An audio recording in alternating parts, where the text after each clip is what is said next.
Race aryenne, cheveux blonds, yeux bleus. Il est raciste et offensant de priver les gens de leur ascendance métisse. Les premiers humains étaient des Africains noirs.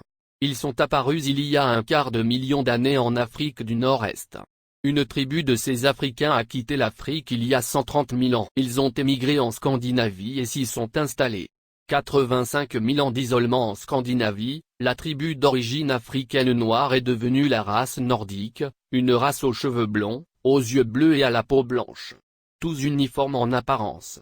Le croisement s'est produit à cause de l'isolement et du temps. La race nordique qui avait surgi après 85 000 ans a ensuite quitté la Scandinavie avant que l'ère glaciaire ne devienne inhospitalière à cause du froid extrême.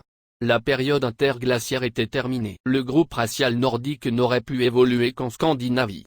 Le manque de lumière et les conditions glaciales sont les seuls facteurs environnementaux qui peuvent expliquer l'évolution des cheveux blonds, des yeux bleus, de la peau blanche. Il y a 45 000 ans, il y avait une race nordique et 4 races humaines sombres, africaines noires, indiennes, asiatiques d'Extrême-Orient, autochtones. Les races indiennes, asiatiques d'Extrême-Orient et aborigènes se sont développées à partir d'une vague plus tardive d'Africains qui ont quitté l'Afrique des dizaines de milliers d'années plus tard que la première vague pour la Scandinavie. Il y a 45 000 ans, les tribus nordiques se sont répandues en Europe, occupant de nombreuses parties dans des groupes tribaux séparés.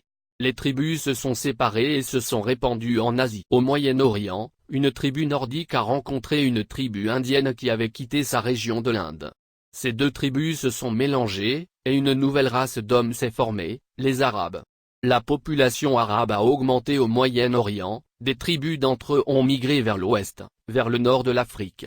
De l'Afrique du Nord, ils se sont installés en Méditerranée. En Méditerranée, ils sont tombés sur les premières tribus raciales nordiques. Les tribus arabes se sont mélangées aux tribus nordiques du sud de l'Europe, qui ont formé la base des Espagnols, des Italiens et des Grecs. La même chose s'est produite en Asie extrême-orientale. Les Nordiques se sont mélangés aux Asiatiques d'Extrême-Orient et cela a produit ce que nous connaissons aujourd'hui sous le nom de type ethnique chinois et japonais.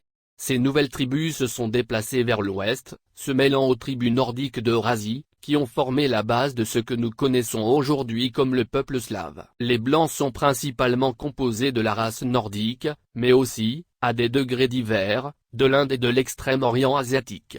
Les habitants du sud de l'Europe sont plus indiens que ceux du nord de l'Europe. Les gens de l'est de l'Europe sont plus asiatiques de l'est que ceux du nord-ouest de l'Europe.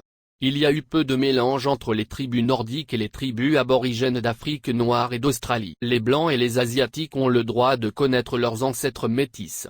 C'est le déni de cette réalité qui est à l'origine du véritable racisme. Fin.